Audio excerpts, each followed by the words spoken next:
কি ব্যাপার, কিছু কি হয়েছে? হ্যাঁ, আমার চাকরিটা চলে গেছে, তাই ভাবছি এই বাসাটা ছেড়ে দিব। পাশে একটা টিন সেট বাসা দেখে আসছি, এ মাসেই ও বাসাতে উঠবো। কি বলতেছো এসব? এই বাসা ছেড়ে বস্তিতে? এখান থেকে ওখানে গিয়ে অ্যাডজাস্ট করতে পারবো? যেহেতু আমার চাকরি নাই, তাই এরকম একটা বাসা ভাড়া দেওয়ার মতো এবিলিটি আমার নাই। যতদিন ভালো কোনো অপশন না হয়, ততদিন না হয় আমরা বস্তি বাসাতেই থাকলাম। দেখো, আমার পক্ষে এই পরিবেশ থেকে ওই পরিবেশে গিয়ে অ্যাডজাস্ট করা পসিবল না। আর তোমার চাকরি এখন চলে গেছে তো কি হয়েছে? চাকরি খুঁজবা, আবার নতুন করে নিবা, পাবা। আরে বাবা, আমি যেই পোস্টে চাকরি করি সেটা চাইলেই তো আমি আরেকটা জায়গা সেই পোস্টে চাকরি পাবো না। আর যতদিন চাকরি না পাই, ততদিন না হলে একটু অ্যাডজাস্ট করে চললাম। দেখো, আমি কোনো কথা শুনতে চাই না। আমার পক্ষে সম্ভব না এই পরিবেশ থেকে ওই পরিবেশে গিয়ে অ্যাডজাস্ট করা। আমি পারবো না ওই বস্তিতে গিয়ে থাকতে। এর থেকে ভালো আমি আমার বাপের বাড়ি চলে যাবো। আরে বাবা, তুমি আমার সাথে এমন ব্যবহার করতেছো কেন? এতদিন ভালো ইনকাম করছি, তোমাকে ভালো অবস্থা রাখছি না? এখন যেহেতু আমার দূর সময়, তোমাকে তো সেটা মেনে নিতে হবে, তাই না? আমার চাকরি চলে গেছিল, তুমি আমাকে ছেড়ে চলে যাবা? এটা কোনো কথা? আমি আগেই জানতাম তোমাকে দিয়ে কিচ্ছু হবে না। আমার বাবা মা আগেই বলেছিল তোর জামাই ঘুষ দিয়ে চাকরি করে। সেটা আজকে প্রমাণও দিয়ে দিলে তুমি। থাকবো না আমি এখানে, চলে যাবো আমার বাপের বাড়ি।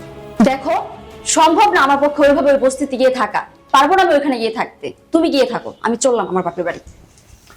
আরে দাঁড়াও, শোনো, আমার চাকরি যায় নাই, আমার প্রমোশন হয়েছে। আমার বন্ধু বান্ধব বলেছিল তুই তো যত টাকা ইনকাম করিস সব উড়াই ফেলাস, তা আজকে একটু পরীক্ষা করে দেখিস তো তোর দুঃসময় তোর পাশে কে থাকে।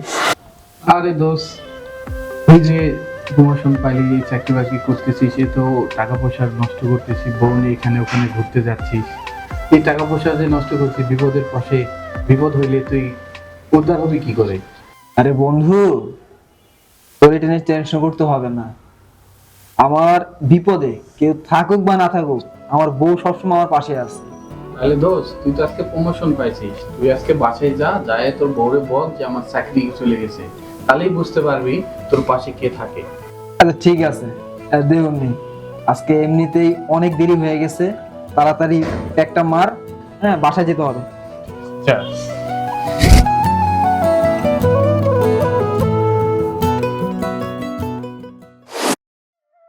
আমি তাদেরকে বড় গলায় বলেছিলাম আমার দুঃসময় আর কেউ পাশে থাকুক বা না থাকুক, আমার ওয়াইফ আমার পাশে থাকবে।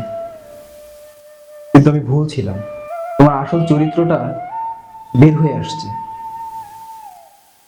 দেখো, প্রতিটা মানুষের দুঃসময় আসতে পারে, আর এই দুঃসময় হাজবেন্ড ওয়াইফের উচিত একজন আরেকজনের পাশে দাঁড়ানো।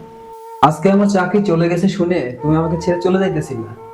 যদি সত্যি আমার চাকরি চলে যেত, তাহলে কি তুমি আমাকে ছেড়ে চলে যাইতে? আসলে ভুলটা আমারই। আমি বুঝে উঠতে পারিনি।